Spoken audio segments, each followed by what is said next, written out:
Hello everyone, welcome back to my channel, and those who are new on this channel, please do not forget to subscribe our amazing channel. This video is regarding some guidance strategy for GATE Life Sciences 2024, and I am going to launch a fresh batch on this YouTube channel which is entirely free of cost. Let's first discuss some guidance strategy for GATE Life Sciences 2024. GATE Life Sciences की अगर बात करें तो इस paper का code होता है Excel. ये टोटल 100 मार्क्स के होते हैं। कितने मार्क्स के होते हैं? टोटल 100 मार्क्स के होते हैं। आउट ऑफ 100 मार्क्स जो 15 मार्क्स है, this 15 marks is covered by general aptitude, जो कि सारे पेपर्स के लिए कॉमन होते हैं, चाहे वो फिजिक्स हो, चाहे केमिस्ट्री हो, चाहे इंजीनियरिंग हो या फिर बायोटेक्नोलॉजी हो, ये सारे के लिए कॉमन होते हैं। आफ्टर दैट टोटल कितने मार्क्स बचे? टोटल 85 मार्क्स बचे। Out of this 85 marks 25 marks जो होता है वो केमिस्ट्री का होता है, and this paper is compulsory for all life sciences candidate. Then remaining अब कितने बचे? टोटल 60। टोटल 60 में से 30 मार्क्स जो होते हैं वो फर्स्ट ऑप्शनल पेपर के लिए होते हैं, बाकी रिमेनिंग 30 जो होते हैं वो सेकेंड ऑप्शनल पेपर के लिए होते हैं। सो टोटल मार्क्स कितने हुए? टोटल 100 मार्क्स हुए। 100 में से 15 मार्क्स जो होते हैं वो जनरल एप्टीट्यूड के लिए होते हैं, जो सारे पेपर के लिए कॉमन होते हैं। बाकी 25 मार्क्स की अगर बात करें तो ये केमिस्ट्री से कवर किया जाता है, जो कि सारे लाइफ साइंसेस कैंडिडेट के लिए कॉमन होते हैं। बाकी रिमेनिंग कितना बचा? 60 में से 30 marks first paper, 30 marks second paper. So 2 optional paper आपको लेने हैं। ऑप्शनल पेपर टोटल 5 दिया गया है। First one is the biochemistry, second one is the botany, third one is the microbiology, fourth one is the zoology and fifth one is the food technology. So out of these 5 paper आपको 2 optional paper select करने हैं। कितने optional paper select करने हैं? 2 optional paper select करने हैं। चाहे आप बायोकेमिस्ट्री सेलेक्ट कर सकते हो, बॉटनी सेलेक्ट कर सकते हो, या फिर बायोकेमिस्ट्री माइक्रोबायोलॉजी सेलेक्ट कर सकते हो, या फिर बॉटनी जूलॉजी सेलेक्ट कर सकते हो, या जूलॉजी फूड टेक्नोलॉजी सिलेक्ट कर सकते हो। ऑप्शनल पेपर सिलेक्ट करते वक्त आपको ये ध्यान रखना है कि आपका इस पेपर में कितना इंटरेस्ट है और इस पेपर पे कितना कमांड है। अगर आपका कमांड अच्छा रहेगा तो आप इस पेपर को काफी अच्छे से कर सकते हैं। सिलेबस की अगर बात करें तो सबसे पहले आते हैं केमिस्ट्री पे। केमिस्ट्री की सिलेबस की अगर बात करें, केमिस्ट्री 25 मार्क्स कैरी करता है, एंड ये सारे लाइफ साइंसेस कैंडिडेट के लिए कंपलसरी होते हैं, चाहे वो कोई भी ऑप्शनल पेपर सेलेक्ट करें। इनका अगर सिलेबस की बात करें तो सेक्शन 1 में एटॉमिक स्ट्रक्चर एंड पीरियोडिसिटी है, सेक्शन 2 में स्ट्रक्चर एंड बॉन्डिंग है, that is chemical bonding, section 3 में SP and D block elements हैं, सेक्शन 4 में केमिकल इक्विलिब्रिया है, सेक्शन 5 में इलेक्ट्रोकेमिस्ट्री है, सेक्शन 6 में रिएक्शन काइनेटिक्स है, जिसको केमिकल काइनेटिक्स भी बोलते हैं, सेक्शन 7 में थर्मोडायनेमिक्स है, सेक्शन 8 में structure reactivity correlations and organic reactions mechanisms हैं, सेक्शन 9 में केमिस्ट्री ऑफ बायोमॉलिक्यूल्स है। और इस पेपर को कवर करने के लिए आपके पास एक बेस्ट बुक है, that is 11th and 12th NCERT. 11th and 12th की एनसीईआरटी केमिस्ट्री बुक अगर आप पढ़ोगे तो ये सारा कवर कर लेगा। Means NCERT is sufficient for this section. Important क्या है कि आप एनसीईआरटी से कॉन्सेप्ट पढ़ें और इनका PYQ करें from the GATE previous year question. So आपके ये पोर्शन कवर हो जाएंगे किससे? एनसीईआरटी से। और एनसीईआरटी के अलावा इस पोर्शन को कवर करने के लिए किसी और बुक की रिक्वायरमेंट नहीं है। Now next is the biochemistry, जो कि ऑप्शनल पेपर है। बायोकेमिस्ट्री में क्या क्या पोर्शन दिए हुए हैं? सेक्शन 1 की अगर बात करें तो it's organisation of life, importance of water, structure and function of biomolecules. Structure and function of biomolecules में हमें क्या क्या पढ़ना है? Amino acids, carbohydrates, lipids, proteins and nucleic acids है। प्रोटीन का structure and folding, misfolding and their function.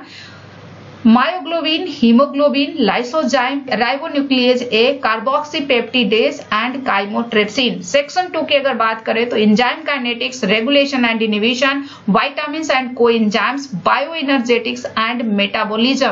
इसमें क्या क्या पढ़ने हैं? Generation and utilisation of ATP, metabolic pathways and their regulation, that is glycolysis, TCA cycle, pentose phosphate pathway, oxidative phosphorylation, gluconeogenesis, glycogen and fatty acid metabolism, metabolism of nitrogen containing compounds, nitrogen fixation, amino acids, nucleotides, photosynthesis and Calvin cycle। ये दोनों के दोनों section के लिए लेनिंजर की biochemistry sufficient है। लेनिंजर की biochemistry sufficient है। पोर्शन को कवर करने के लिए लेनिंजर की बायोकेमिस्ट्री बुक सफिशिएंट है। ये ऑलमोस्ट सारे पोर्शन को कवर कर देगा फॉर सेक्शन 1 एंड सेक्शन 2। इसके अलावा कोई भी बुक की रिक्वायरमेंट नहीं है। सेक्शन 3 की अगर बात करें तो इसमें आते हैं बायोकेमिकल सेपरेशन टेक्निक्स। इसमें क्या क्या पढ़ने हैं? Ion exchange chromatography, size exclusion chromatography, affinity chromatography, centrifugation, characterisation of biomolecules by electrophoresis, DNA protein interaction, protein protein interaction, UV visible fluorescence spectroscopy and mass spectrometry. इस सेक्शन को cover करने के लिए आपको विल्सन वॉकर की book sufficient है। It is Wilson and Walker. Wilson and Walker की book इस पोर्शन के लिए सफिशिएंट है। Now section 4। सेक्शन 4 में क्या पोर्शन कवर करने हैं? First one is the cell structure and organelles, biological membrane, action potential, transport across membrane, membrane assembly and protein targeting, signal transduction, receptor ligand interaction, hormones and neurotransmitters। इस section को cover करने के लिए आपको Bruce Albert की book sufficient है। इसके अलावा कोई भी बुक पढ़ने की रिक्वायरमेंट नहीं है। Bruce Albert is sufficient to cover this portion. और ओनली सिर्फ यही पोर्शन पढ़ना है, बाकी पोर्शन आपको नहीं पढ़ना है ब्रूस अल्बर्ट से। ब्रूस अल्बर्ट में बहुत सारे टॉपिक्स को डिटेल में कवर किया गया है। सो आप सिर्फ इस टॉपिक को कवर करेंगे ब्रूस अल्बर्ट से। सेक्शन 5 की अगर बात करें तो सेक्शन 5 में डीएनए रेप्लिकेशन है, ट्रांसक्रिप्शन ट्रांसलेशन है, डीएनए डैमेज एंड रिपेयर है, biochemical regulation of gene expression. ये सारे पोर्शन को आप कवर करेंगे किससे? ये सारे पोर्शन को कवर करने के लिए लेरिंजर की बायोकेमिस्ट्री सफिशिएंट है। इसके अलावा इस सेक्शन में recombinant DNA technology and applications हैं, पीसीआर है, site directed mutagenesis, DNA micro array, next generation sequencing and gene silencing and editing. इस सेक्शन को कवर करने के लिए अगेन विल्सन एंड वॉकर की बुक सफिशिएंट है। नाउ नेक्स्ट सेक्शन की अगर बात करें तो सेक्शन 6 में इम्यून सिस्टम के बारे में दिया है। इसमें हमें क्या क्या कवर करना है? Innate and adaptive immunity, cells of the immune system, active and passive immunity, complement system, antibody structure, function and diversity of antibody, B cell and T cell receptors, B cell and T cell activation, MHC that is major histocompatibility complex, immunological technique, immunodiffusion, immune electrophoresis, RIA and ELISA, flow cytometry, monoclonal antibodies and their application. इसके लिए Kuby की book sufficient है। Now next one is the botany. Botany में section 1 में plant systematics पढ़ना है, section 2 में plant anatomy, section 3 में plant development, cell and tissue morphogenesis, section 4 में plant physiology and biochemistry, section 5 में genetics and genomics, section C में plant breeding, genetic modification, genome editing, section 7 में economic and applied botany, section 8 में plant physiology, section 9 में ecology and environment.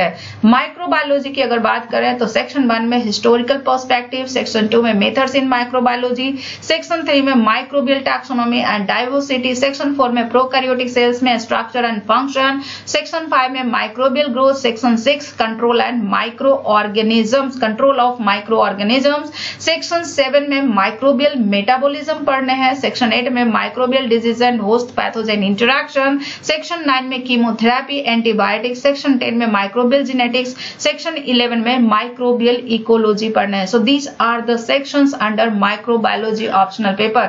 Now the next one is the zoology. Zoology में animal diversity पढ़ना है, section 1 में, section 2 में evolution, section 3 में genetics, section 4 में biochemistry and molecular biology, section 5 में सेल बायोलॉजी, सेक्शन 6 में जीन एक्सप्रेशन इन यूकैरियोट्स है।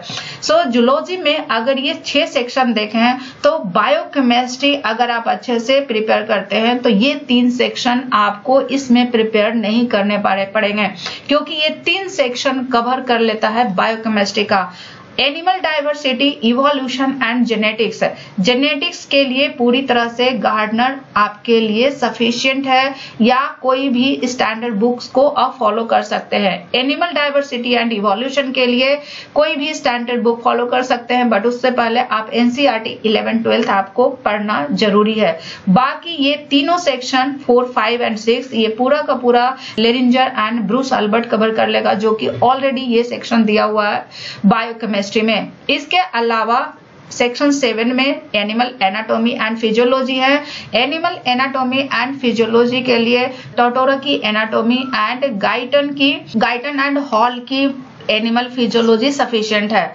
So animal anatomy and physiology के लिए ये 2 बुक फॉलो कर सकते हैं। सेक्शन 8 में पैरासिटोलॉजी एंड इम्यूनोलॉजी, और आई थिंक ये क्यूबे की बुक सफिशिएंट है इसके लिए। डेवलपमेंटल बायोलॉजी में क्या पढ़ना है? Gametogenesis, embryonic development, cellular differentiation, organogenesis, Metamorphosis, model organisms used in developmental biology, genetic and molecular basis of development and stem cells. इसके लिए आप गिलवर्ट की बुक फॉलो कर सकते हैं, that is sufficient for this portion. Ecology next section में है, that is section 10। इसमें ecosystem, animal distribution, ecological niche and its contribution to ecological diversity, food chain, population dynamics, species diversity, zoogeography, biogeochemical cycles, conservation biology, ecotoxicology. और इसके लिए 2 book आप follow करें basic clear करने के लिए। NCERT 12th की book बहुत ही अच्छी है, एंड देन अगर आपको हायर लेवल पे पढ़ना तो ओडम की इकोलॉजी सफिशिएंट है। Now next one is the animal behaviour. Animal behaviour में types of behaviour, courtship, mating, territoriality, instinct, learning and memory, social behaviour across the animal taxa, communication, pheromones, evolution of behaviour in animals. इसके लिए कोई भी standard book follow कर सकते हैं। Now the last optional paper is food technology. Food technology में food chemistry and nutrition है section 1 में, सेक्शन 2 में फूड माइक्रोबायोलॉजी, सेक्शन 3 में food products and technology, and section 4 में फूड इंजीनियरिंग। सो ये सारे 5 ऑप्शनल पेपर हैं। इन 5 ऑप्शनल पेपर्स में से आपको 2 ऑप्शनल पेपर सेलेक्ट करने हैं, और 2 ऑप्शनल पेपर आप वही सेलेक्ट करोगे जिस पे आपका कमांड है और इंटरेस्ट है। अगर कमांड नहीं भी है तो इंटरेस्ट है तो आपका कमांड हो जाएगा। सो 2 ऑप्शनल पेपर आप सेलेक्ट करोगे, and I am going to launch a fresh batch for this course on this YouTube channel which is absolutely free of cost from 15th of July 2023, जो कि almost 6 month का course होगा। Total 6 month का course होगा, और ये classes चलेगी from Monday to Friday ये क्लासेस चलेगी at 5 PM। Monday to Friday 5 PM ये क्लासेस चलेगी, जो कि एब्सोल्युटली फ्री ऑफ कॉस्ट होगा। सैटरडे संडे की अगर बात करें तो सैटरडे संडे में प्रीवियस ईयर का क्वेश्चन प्रैक्टिस होगा। So this course will be absolutely free of cost on this YouTube channel. So stay tuned and join for this course.